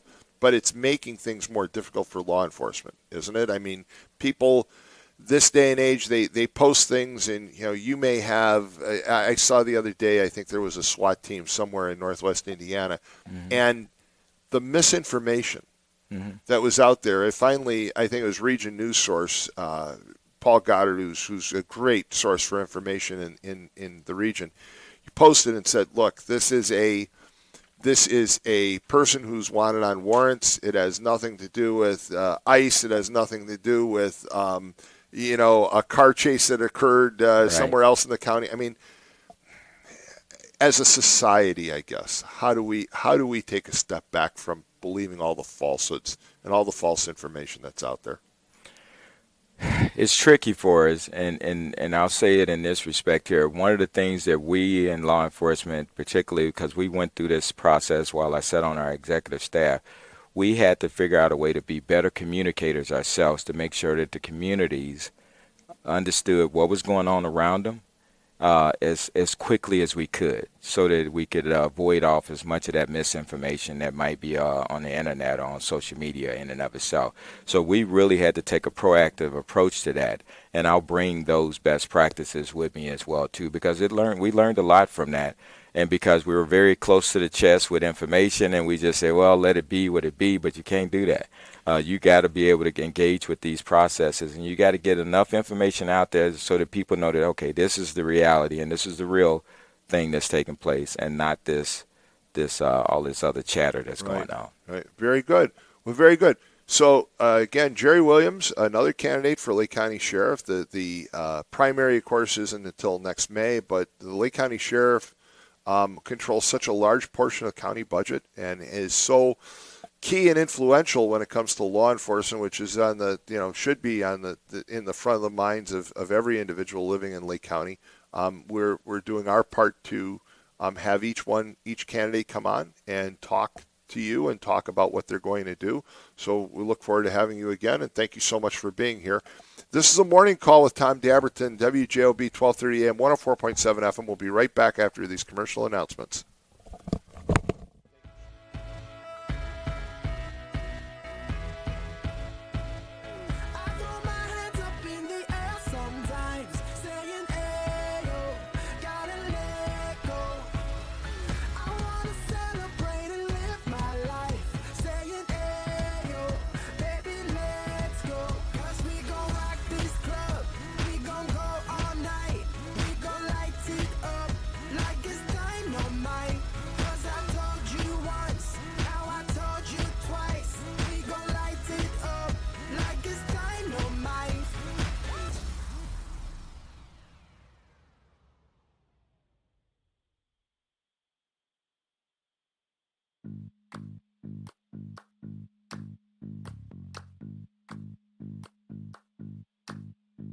I was walking down the street the other day, trying to distract myself, but then I see your face.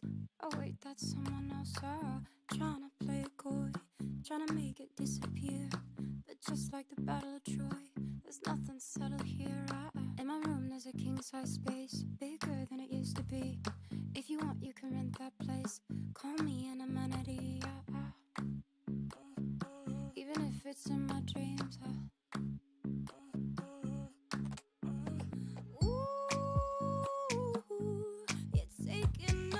Fraction of my mind.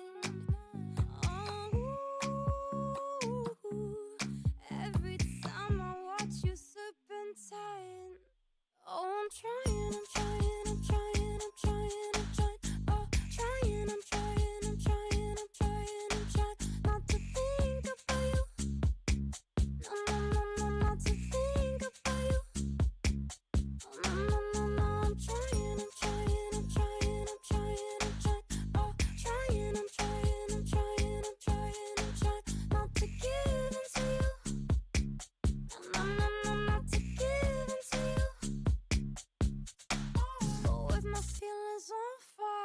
Guess I'm a bad liar.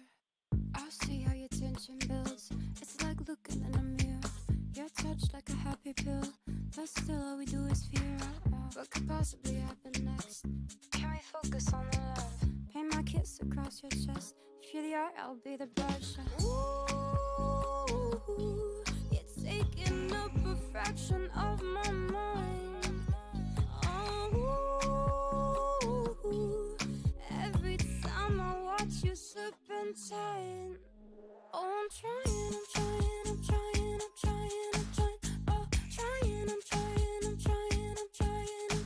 not to think about you. No, not to think about you. Oh, no, I'm trying.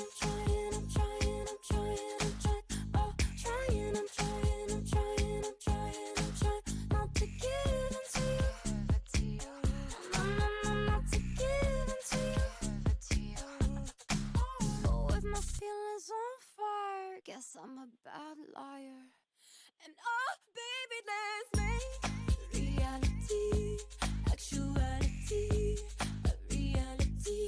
Oh, baby, let's make reality, actuality, a reality. Oh, I'm trying. Oh, trying not to think about you.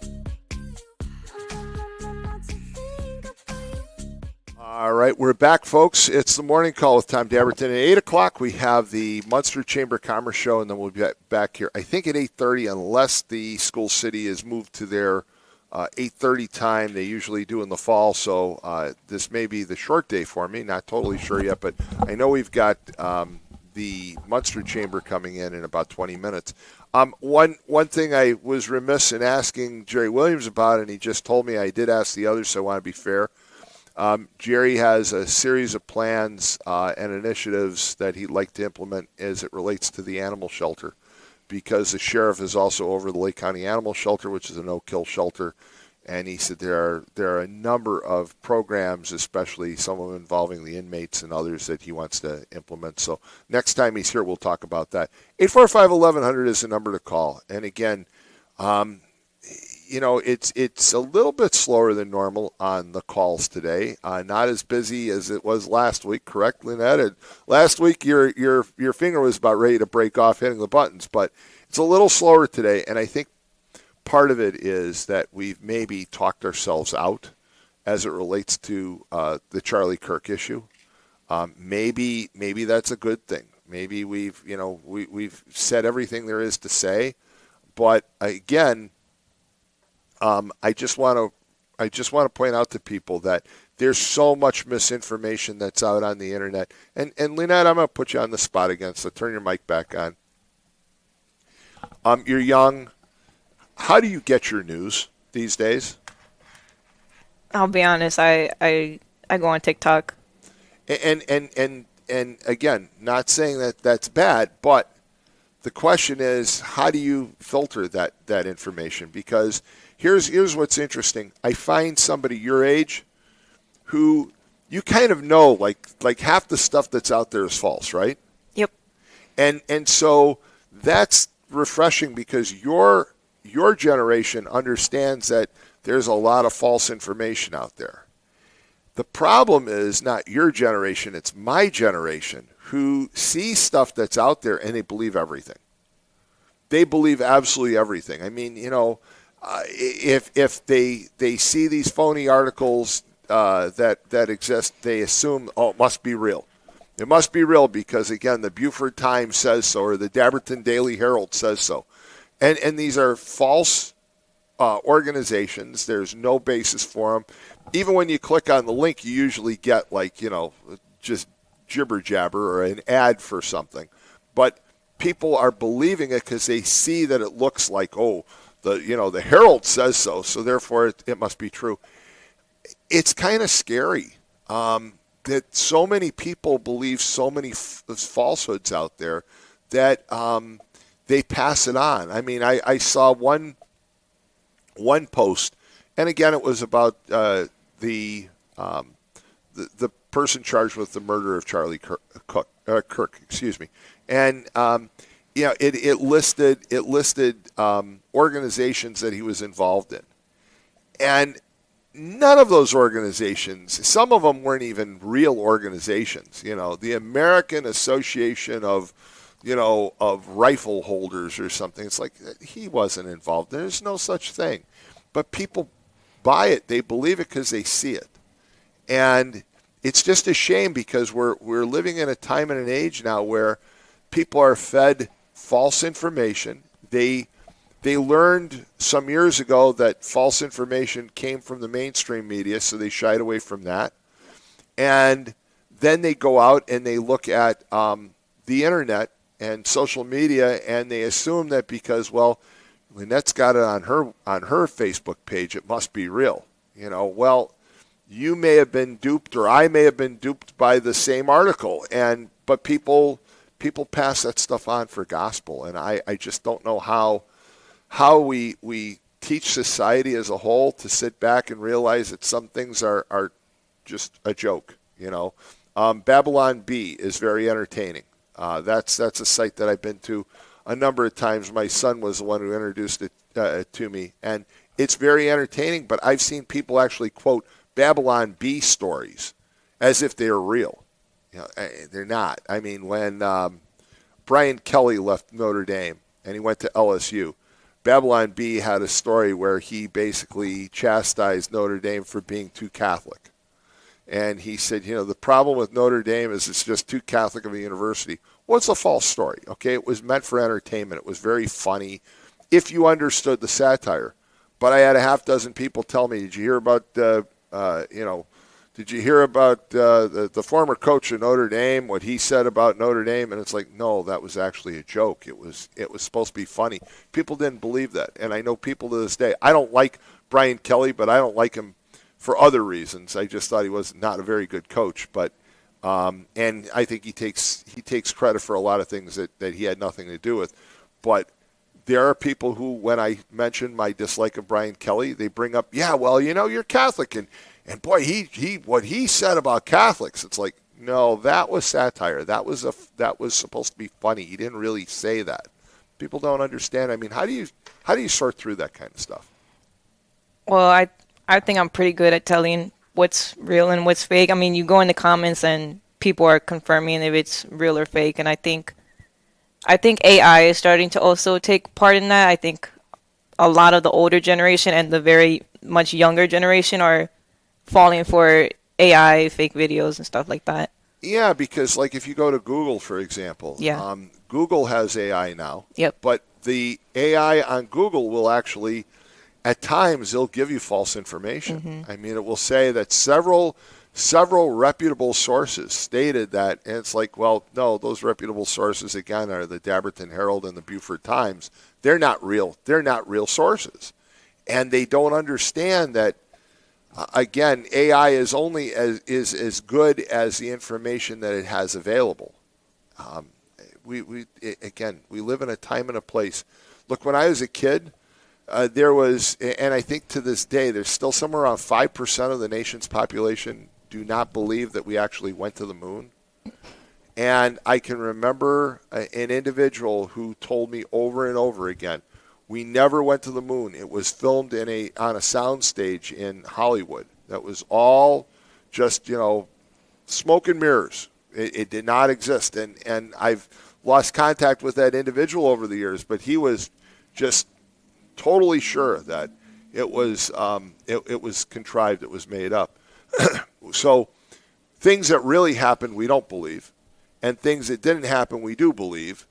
And somehow now we've gotten to the point that with social media and the internet, we can pull up all kinds of stories and we can justify anything. I mean, you can go out there and you can find 20 or 30 stories that say we never went to the moon. I can find stories that say that there is a hole right through the center of the earth. There are people that are still it's hard to believe, but there's still people that are arguing that the earth is flat. So, folks, 845-1100 if you've got an explanation on how we get out of the mess we're in, because we've dug a hole that probably could go through the center of the earth in believing all the false information that's out there, and it leads to some of the problems like we had last week, the tragedy with Charlie Kirk, or the tragedies that have occurred in other communities with needless and senseless shootings. I also want to address this issue of guns. I think that the left too often tries to blame everything on guns and gun ownership. And look, I'm not somebody who advocates walking around with 15 guns, but I also think that people have a constitutional right to a gun. You can debate what the Constitution says, but it's gone through the Supreme Court numerous times, and the Supreme Court has upheld people's right to have a gun. And so, my argument is that unless you want to change the Constitution, live with it. That is what the Constitution provides. That's what the courts have said it provides. But when it comes to guns, it's true, guns don't kill people. People kill people with guns. People kill people with knives. They kill people with all kinds of things. They run them over. We have, again, desensitized the idea of the value of life, and that's become very problematic. But guns themselves don't kill people. It's the people that have guns that kill people, and there lies the problem. If you want to hunt, that's your prerogative. If you want to target shoot, that's your prerogative. I also worry, though, about people who walk around with guns and use them to intimidate others. If you carry a gun, that's fine, but I don't really want to see it. I don't really want to know that you have one. I prefer to have law enforcement have them, so that's my own view. And too often now we've gotten to the point that it's like, well, no, the right to carry a gun is obvious, and some people are using it as an intimidation factor, and that's wrong too. So 845-1100 if you want to call in and talk about this. Lynette, again, what's your position on guns?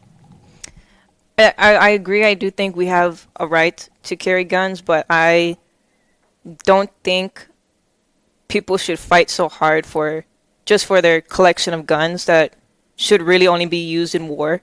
I think, sure, you can have a pistol and a shotgun, but anything other than that is a little excessive. Do you need an automatic weapon, for example? Exactly. Yeah, and I agree with you. I think, look, you want to carry, you have the right to have a handgun, you have the right to a shotgun.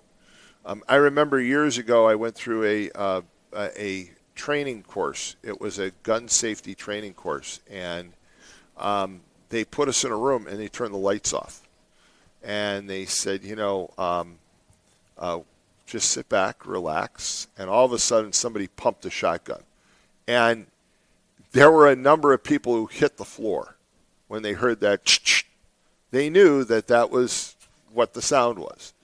And the person teaching the seminar said, if you really want to protect your home, get a shotgun, because the person that's coming through the window, when they hear that, they're going right back out that window. They're going to be terrified.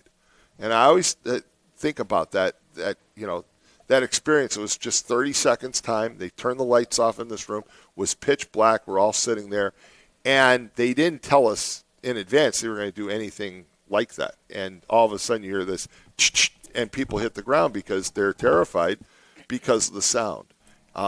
So the idea is, if you get hit with a shotgun, it would blow a hole right through you and would take the person out. So it was the intimidation factor. At the same time, again, do you need automatic weapons? You really don't use them for hunting. You might use them for certain shooting sports, but for the most part, automatic weapons are not very accurate. So they're generally not used for shooting competitions. Maybe there's some compromise. Maybe the left realizes that guns are here to stay. We're not getting rid of guns. There is a constitutional right to it. And maybe the people on the other end can say, okay, but we don't really need to have automatic weapons. maybe that's a compromise. I don't know.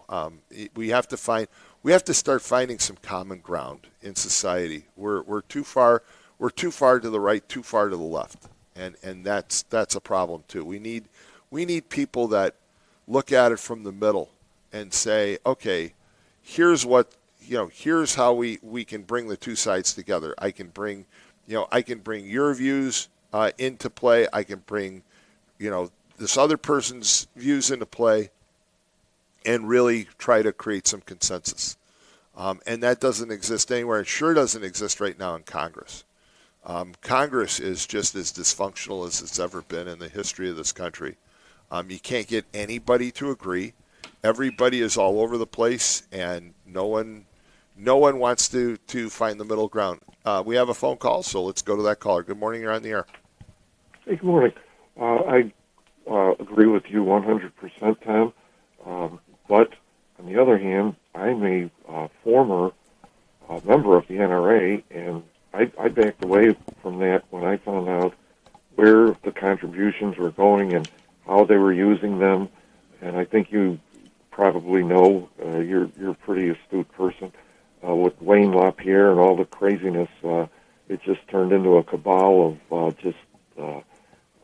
they weren't. It was all about enriching themselves. Yeah, he was quite a nut. And he had some extremist views, and he was basically pilfering money from the NRA for his own personal benefit. For years, and it got worse and worse and worse. And I'm looking every week or every month. I was getting mailings. Oh, you need to give this. They're taking away your guns. You need to give $15, $20, $50.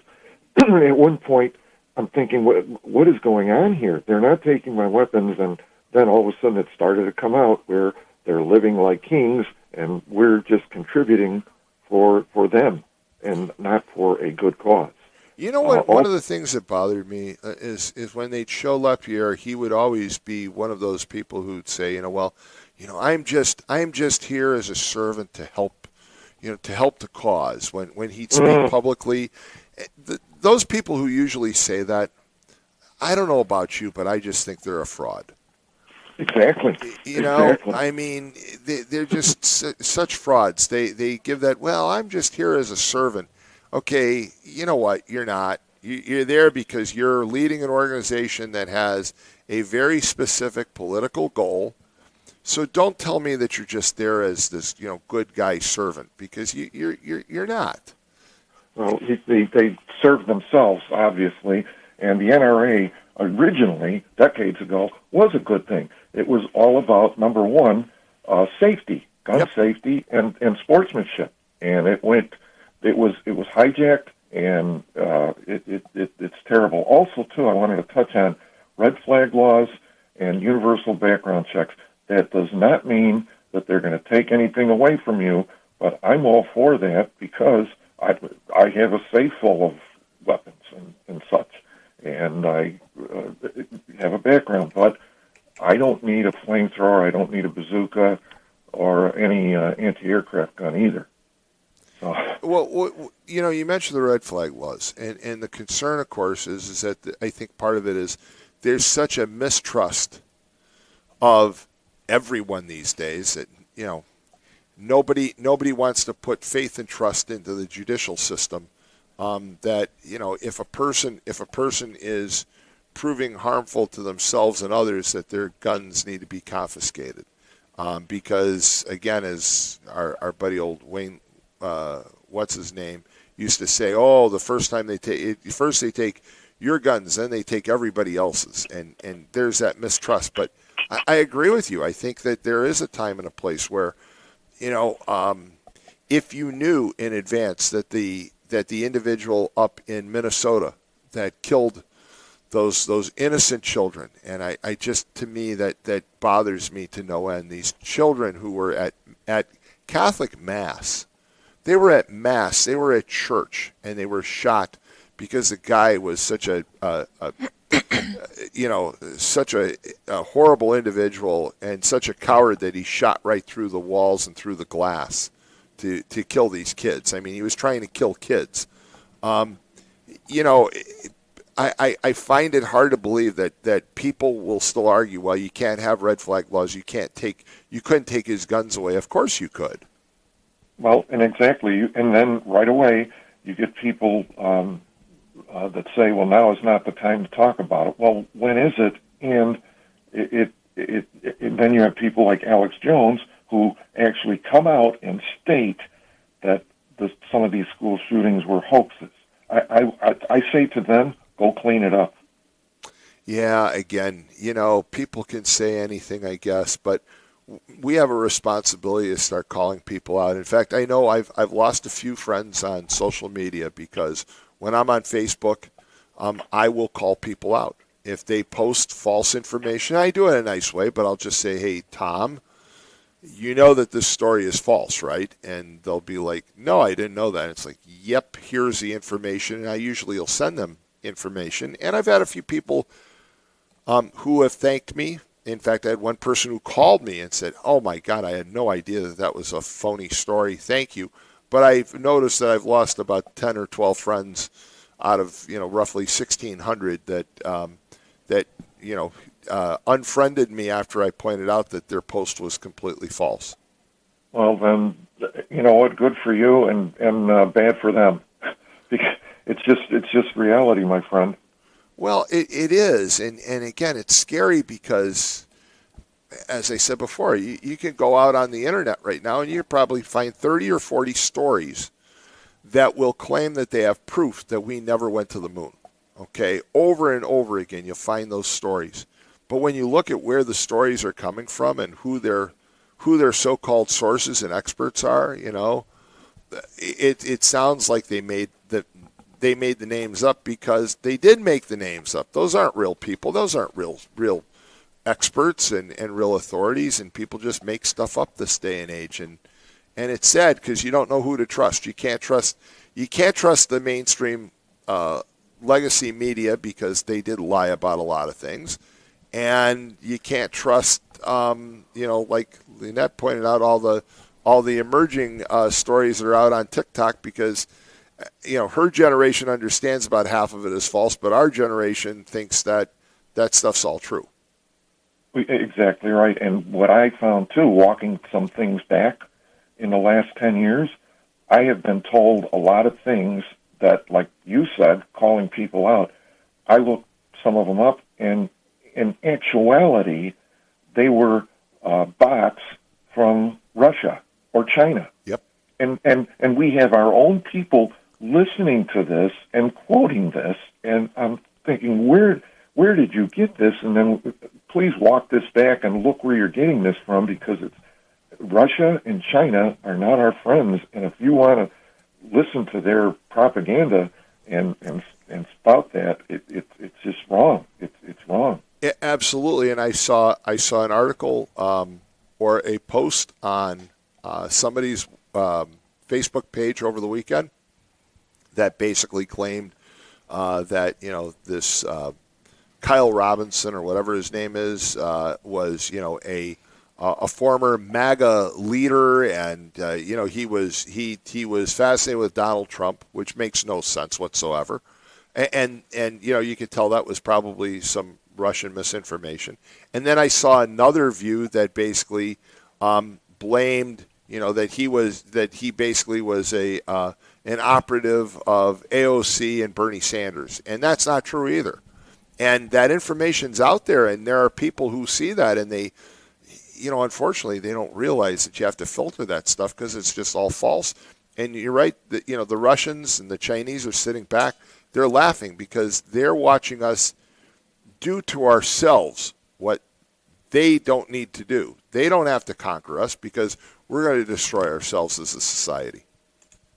Through stupidity and ignorance, and you're exactly right. And I listen to another station. I listen to a lot of different stations, and Jed knows that. I was at 560 The Answer, and we all know what that is now.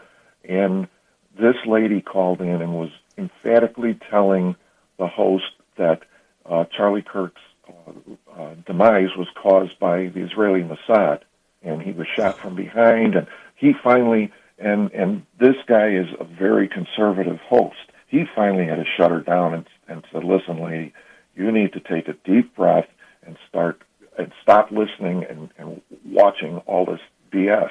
Yeah, in fact, I heard about this one. So there was a guy that is standing somewhere to what would be the right of Charlie Kirk, and he's wearing a white hat, and Correct. he supposedly was giving hand signals to the Israeli team to take out Charlie Kirk. Yeah, I heard that one too.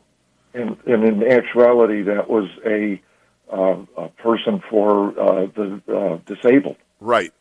But they just again, people believe anything. You believe. I guess you can believe whatever you want, but it's a sad commentary on society that we do. I mean, do you want to believe truthful things? Do you want to be entertained by satire, or do you want to believe falsehoods? And it's the third one that worries me the most. Hey, thank you so much for calling. Appreciate it. Take care. Tell you what we're going to do. We're going to take a quick break. We're going to be back, I think, in a little bit at 8:30. If not, I apologize, because usually this time of the year we're still back at 8:30, and then the School City comes on at 9. But just in case, we've got the Munster Chamber of Commerce. I know that for a fact up next. So why don't we take a quick break, and coming up after the commercial announcements will be the Munster Chamber, and then I should be back at 8:30. Stay tuned.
When I was 13, I had my first love.